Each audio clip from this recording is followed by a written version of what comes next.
കേരളത്തിന്റെ പച്ചപ്പിൽ മുങ്ങിയ ഒരു കാട്, ആ കാടിന്റെ നിശബ്ദതയിൽ ഒളിഞ്ഞിരുന്ന ഒരു രഹസ്യം. അതാണ് മണ്ണാർശാലയുടെ കഥ. കാലങ്ങൾക്ക് മുമ്പ് ഇന്നത്തെ പോലെ ശാന്തവും ജീവൻ നിറഞ്ഞതുമായ സ്ഥലമായിരുന്നു ഇത്. മണ്ണ് വരണ്ടിരുന്നു, കാറ്റ് ചൂടായിരുന്നു, കാടുകൾക്കൊരു ഭീഷണി നിലനിന്നിരുന്നു. അന്നൊരു ദിവസം അപ്രതീക്ഷിതമായി കാടിന്റെ ഉള്ളിൽ തീ പടർന്നു. ആദ്യം ചെറിയൊരു ജ്വാല, പിന്നീടത് കാറ്റിന്റെ ശക്തിയിൽ ഒരു മഹാദാഹമായി മാറി. മരങ്ങൾ കത്തി വീണു, പക്ഷികൾ പറന്നു രക്ഷപ്പെട്ടു. എന്നാൽ ഭൂമിയുടെ അടിയിൽ വേരുകൾക്കിടയിൽ ശാന്തമായി ജീവിച്ചിരുന്ന ജീവികൾക്ക് ഒഴിവു തേടാൻ ഒരു സമയം പോലും ലഭിച്ചില്ല. അവിടെ താമസിച്ചിരുന്ന അനേകം നാഗങ്ങൾ ആ തീയിൽ കുടുങ്ങി. ചൂടുയർന്നു, പല നാഗങ്ങളും തീയിൽ നശിച്ചു. ആ കാഴ്ച കണ്ട ഒരാൾ ഉണ്ടായിരുന്നു. മണ്ണാർശാലയിളത്തിൽ താമസിച്ചിരുന്ന ഒരു ഭക്തിയായ സ്ത്രീ. അവർക്കതൊരു സാധാരണ ദുരന്തമല്ലായിരുന്നു, അത് ദൈവത്തിന്റെ സൃഷ്ടി നശിക്കുന്നതായിരുന്നു. അവർ ഓടി കാടിനുള്ളിലേക്ക് കടന്നു. ചൂടിനെ പോലും അവഗണിച്ച് ഇവരെ രക്ഷിക്കണമെന്ന് അവരുടെ ഹൃദയം വിളിച്ചു.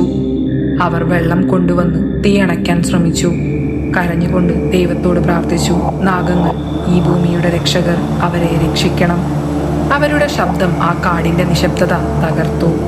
അപ്പോൾ ആകാശം മാറി, കറുത്ത മേഘങ്ങൾ ഒത്തുകൂടി, കാറ്റ് തണുത്തു. പെട്ടെന്ന് മഴ പെയ്തു. ആ മഴ സാധാരണ മഴയല്ലായിരുന്നു, അതൊരു അനുഗ്രഹമായിരുന്നു. തീ പതുക്കെ അടഞ്ഞു, കാട് ശാന്തമായി. ചില നാഗങ്ങൾ രക്ഷപ്പെട്ടു, പക്ഷേ പലതും ആ തീയിൽ നഷ്ടമായി. ആ ദിവസത്തിനു ശേഷം ആ സ്ത്രീയുടെ ജീവിതം മാറി. അവർ നാഗങ്ങളെ ദൈവമായി ആരാധിക്കാൻ തുടങ്ങി. ദിവസവും ഭക്തിയോടെ പൂജ ചെയ്തു.